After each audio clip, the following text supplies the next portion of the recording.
25 de agosto é o Dia do Soldado. A data lembra o aniversário de um dos maiores personagens da história militar brasileira, o Duque de Caxias.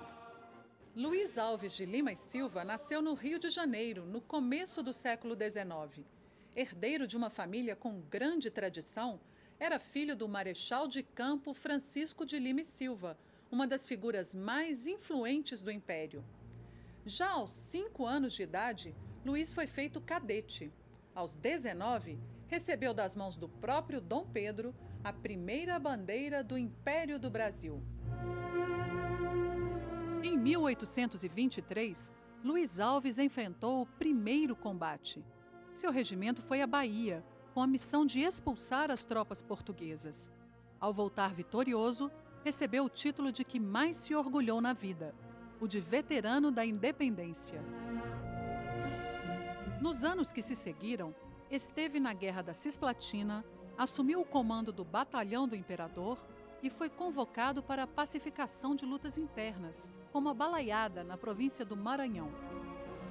Pela habilidade com que controlou a insurreição, foi promovido a coronel e recebeu seu primeiro título de nobreza.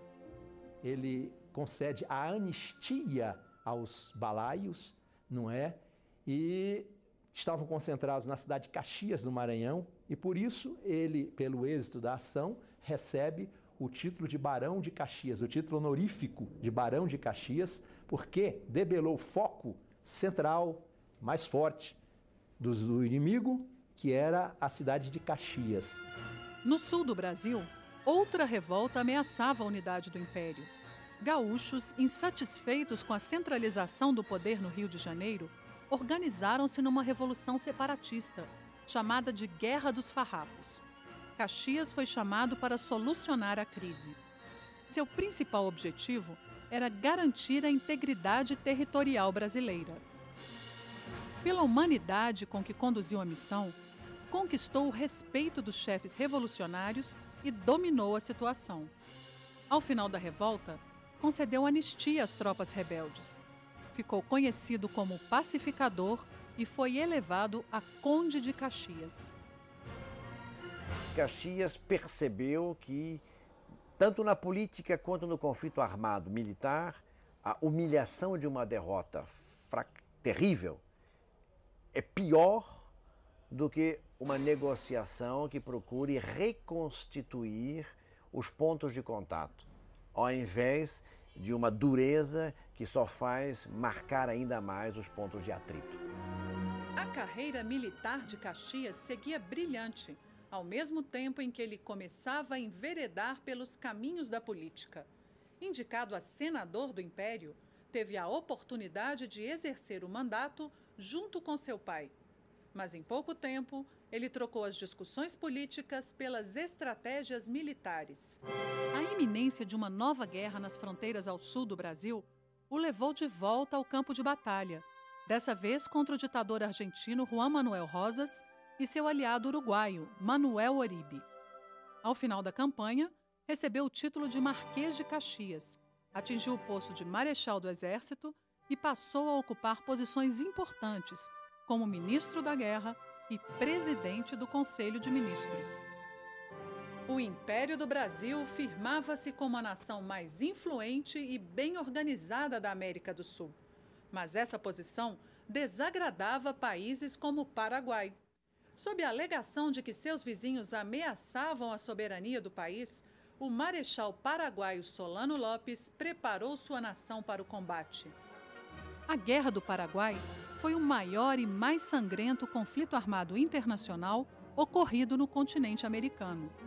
Também chamada de Guerra da Tríplice Aliança, envolveu Brasil, Argentina e Uruguai em luta contra as tropas de Solano Lopes.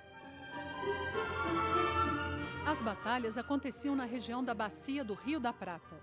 Quem controlasse os rios ganharia a guerra. No princípio, as tropas reunidas pela aliança não chegavam a 1/3 das forças paraguaias. A infantaria brasileira era formada pelos chamados voluntários da pátria, que vinham de várias regiões do país. Em Tuiuti, aconteceu a maior batalha campal da história da América do Sul, deixando um saldo de 10.000 mortos. A derrota das forças aliadas em Curupaiti levou o imperador Dom Pedro II a apelar para o prestígio e a experiência de Caxias. Ao assumir o comando como chefe das forças brasileiras, ele dedicou-se a assistir os feridos, fortalecer a disciplina e reorganizar os batalhões. Acabou assumindo o comando geral das tropas aliadas, no lugar do presidente argentino Bartolomeu Mitre. Sua liderança no campo de batalha foi fundamental para motivar os soldados. Então, Caxias, com 65 anos de idade, veja que em Tororó, a ponte aquela que estava tomada entre brasileiros e paraguaios, tomada e retomada várias vezes. Aí chegou uma hora que ele viu que só o exemplo pessoal de coragem e bravura é que faria com que aquela ponte fosse retomada. Se põe à frente das tropas, desembainha a sua espada, a galope, a cavalo e brada: sigam-me os que forem brasileiros. E aquela ponte é tomada definitivamente. A campanha final, conhecida como a Dezembrada, consagrou Caxias com as vitórias fulminantes de Avaí e Lomas Valentinas, minando a resistência de Solano Lopes. Em 5 de janeiro de 1869, o general brasileiro entrou vitoriosamente em Assunção, mas não prosseguiu no campo, pois as batalhas o desgastavam muito. Ao retornar para o Rio de Janeiro, Caxias foi elevado a duque. Ele foi o único brasileiro nato a ter esse título. É um homem politicamente respeitado, militarmente obedecido e estrategicamente bem-sucedido. Ele ascendeu todos esses postos da hierarquia militar por seus elevadíssimos méritos e é merecidamente hoje o patrono do Exército Brasileiro. Por ter dedicado mais de 50 anos à pátria, Luiz Alves de Lima e Silva, o Duque de Caxias, é um dos construtores do Brasil.